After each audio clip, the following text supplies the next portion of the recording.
Hello दोस्तों, जय श्री कृष्णा। आपका मेरे YouTube चैनल में स्वागत है। आज मैं आपको चौथ माता की कथा सुनाने जा रही हूँ। बहुत समय पहले की बात है। एक साहूकार के 7 बेटे और उसकी एक बहन करुआ थी।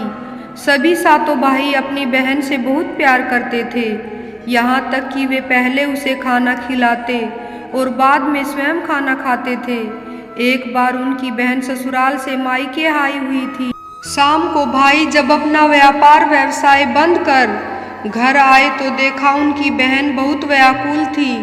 सभी भाई खाना खाने बैठे और अपनी बहन से भी खाने का आग्रह करने लगे, लेकिन बहन ने बताया कि उसका आज करवा चौथ का निर्जल व्रत है और वह खाना सिर्फ चंद्रमा को देखकर उसे अर्घ देकर ही खा सकती है। चूंकि चंद्रमा अब तक नहीं निकला है, इसलिए वह भूख प्यास से व्याकुल हो उठी है। सबसे छोटे भाई को अपनी बहन की हालत नहीं देखी जाती और वह दूर पीपल के पेड़ पर एक दीपक जलाकर छलनी को ओट में रख देता है। दूर से देखने पर वह ऐसा प्रतीत होता है जैसे चतुर्थी का चांद उदित हो रहा हो। इसके बाद भाई अपनी बहन को बताता है कि चांद निकल आया है, तुम उसे अर्घ देने के बाद भोजन कर सकती हो। बहन खुशी के मारे सीढ़ियों पर चढ़कर चांद को देखती है, उसे अर्घ देकर खाना खाने बैठ जाती है। वह पहला टुकड़ा मुंह में डालती है तो उसे छींक आ जाती है, दूसरा टुकड़ा डालती है तो उसमें बाल निकल आता है और जैसे ही तीसरा टुकड़ा मुंह में डालने की कोशिश करती है तो उसके पति की मृत्यु का समाचार उसे मिलता है। वह बौखला जाती है। उसकी भाभी उसे सच्चाई से अवगत कराती हैं कि उसके साथ ऐसा क्यों हुआ है। करवा चौथ का व्रत गलत तरीके से टूटने के कारण देवता उससे नाराज हो गए हैं। सच्चाई जानने के बाद करुआ निश्चय करती है कि वह अपने पति का अंतिम संस्कार नहीं होने देगी और अपने सतीत्व से उन्हें पुनर्जीवन दिलाकर रहेगी। वह पूरे 1 साल तक अपने पति के शव के पास बैठी रहती है, उसकी देखभाल करती है। उसके ऊपर उगने वाले सुईनुमा घास को वह एकत्रित करती रहती है।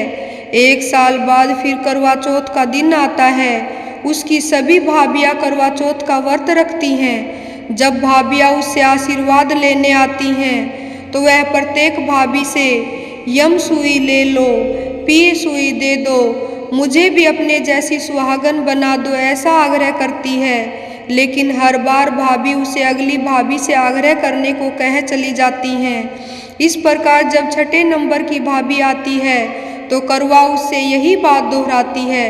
यह भाभी उसे बताती है कि चूंकि सबसे छोटे भाई की वजह से उसका व्रत टूटा है, अतः उसकी पत्नी में ही शक्ति है कि वह तुम्हारे पति को दोबारा जीवित कर सकती है।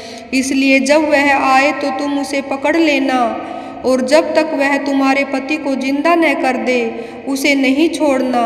ऐसा कहकर वह चली जाती है। सबसे अंत में छोटी भाभी आती है। करुआ उससे सुहागन बनने का आग्रह करती है, लेकिन वह टाल मटोली करने लगती है। इसे देखकर करुआ उन्हें जोर से पकड़ लेती है और अपने सुहाग को जिंदा करने के लिए कहती है। भाभी उनसे छुड़ाने के लिए नोचती है, खसोटती है, लेकिन करुआ नहीं छोड़ती है। अंत में उसकी तपस्या को देखकर भाभी पसीज जाती है और अपनी छोटी उंगली को चीरकर उनमें से अमृत उसके पति के मुंह में डाल देती है।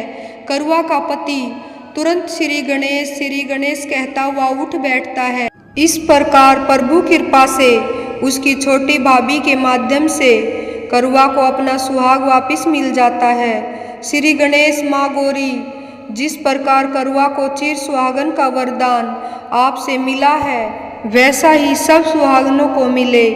जय श्री कृष्ण।